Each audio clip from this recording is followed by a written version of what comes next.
on April the 1st? Yeah, it'd be an excellent moment for my career. But you know, I got the will, I got the heart for it. So you know, I'm ready to go to war as always.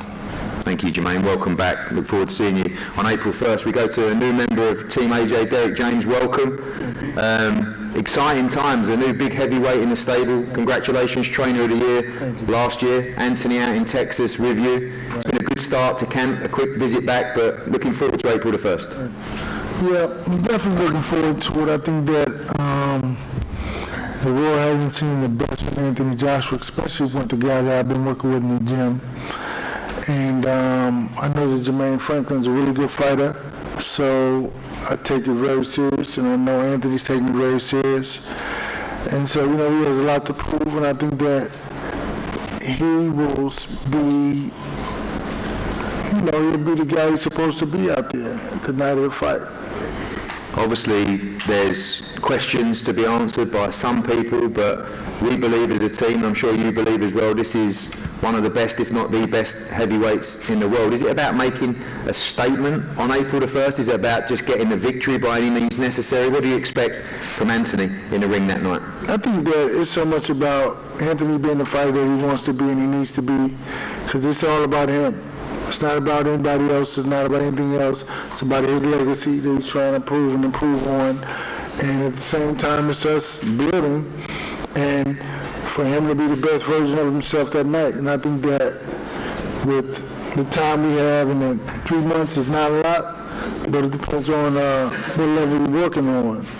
So we're working on a high level, and he's a very intellectual fighter. He can do it. He's maintaining and understanding everything I'm asking him to do. Obviously, you've been there up close and personal so far. What have you been most impressed with from this young man? Obviously, great hand speed, great combination, punching and power, all of those things. You've seen that up close. Yes, I have, and I think that he's been great. I want to talk about what I'm most impressed with, because, I mean, you know, that's a giveaway, but he's a great fighter, man. Great athleticism, great foot movement, great, and very intellectual, first and foremost. I think that he understands the sport and understands what I'm asking him to do. But his hand speed is great, and I'm very interested and can't wait to keep going. Well, thank you, Derek. Look forward to seeing you in the corner April 1st. AJ, welcome back. Been in this room many times before. A really interesting moment in your career now. For the first time, and I think this will be the 13th fight, and without the World Championship belt on the line, 12 defences or challenges with the world title. Pressure off, pressure on. How are you feeling ahead of this fight, April 1st? Serious, focused, locked in. It's a serious fight, good opponent. I respect all my opponents. So if he had the belt style, I'll take him the same way, and if he doesn't have the belt style, I've got to take him the same way. I've got to give the man his respect because he's coming to fight, and that'll make me keep my feet on the ground and take him seriously.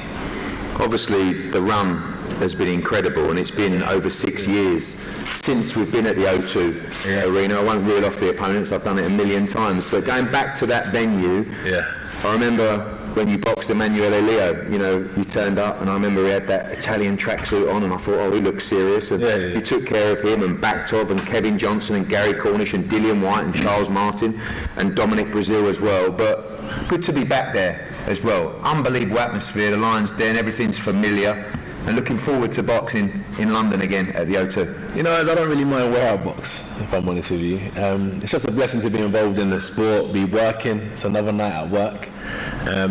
It's been a long time on the road, fighting for championship belts, defending them, challenging people. I think it's 12 fights back-to-back, championship fights. Been challenging. And as you said, like, you've seen the development from Emanuele Leo up till now. And I've always tried to adapt my style, do many different things, because in this sport, especially heavyweight boxing, it's about longevity. There's obviously the side of it where it's a lion's, of the jungle, do you know what I mean? But at the same time, you have to adapt and understand that it's a sweet science where it's about hitting and not getting hit as well. So that's probably where you might have seen a different change in the way I try and approach certain fights. But with Derek here, he's got some tricks up his sleeve for sure, and we're looking forward to April. How's that been out in Texas? I've told people here today that it must be nice for you to go to the cinema and for a coffee and to the mall, and you said, I've done none of that. I haven't been out, I'm just training hard. But it is a new surrounding for you, it's exciting. It's something very different. It's not, I ain't seen anything. I'm not there for anything else. I'm a serious person, innit? I'm not there for anything else, really. But one thing for sure, though, is like, throughout my career, I think this is probably the most serious time I've taken it, in terms of like my food, my sleep, the way I'm training. Like, I study the game, and everything I've learned, like, me and Jermaine could chop it up and talk boxing for hours. Like, everything I've learned about boxing, I'm always putting it into another camp. So everything I've been through, positive, negatives, I'm using it to fuel this camp here. So I'm not really there to like go out for coffees and talk about bullshit. I'm there to fucking work and put my head down and get ready for a fight. Do you feel like a seasoned pro now? Sorry about my language as well, but yeah. Do you feel like a seasoned pro now? Nah, I still feel fresh and young. I still feel really fresh and young, yeah, not like a seasoned pro. As I said, I adapted to certain fights, so I didn't take crazy punishment. So at this stage of my career, I'll be like, shit, I've taken so much punishment. I'm war-torn. I still feel fresh. Where does the desire come from, and what is the desire? Obviously, I know you love to fight. Money. I like making money. Straight up, like, this is a prize fighting sport. Like, I've been broke. My family's been broke. I know what this shit means, and I do it like because I'm good at it, and I hustle hard. And when it's all said and done, no one will care about me no more. So I've got to make the most of it while I'm here. And you're still in love with the sport of boxing? I mean, you've given so much back. I know what it did for you as a kid. Well, there's a difference. So what happened is, people say, like, question where people's heads at.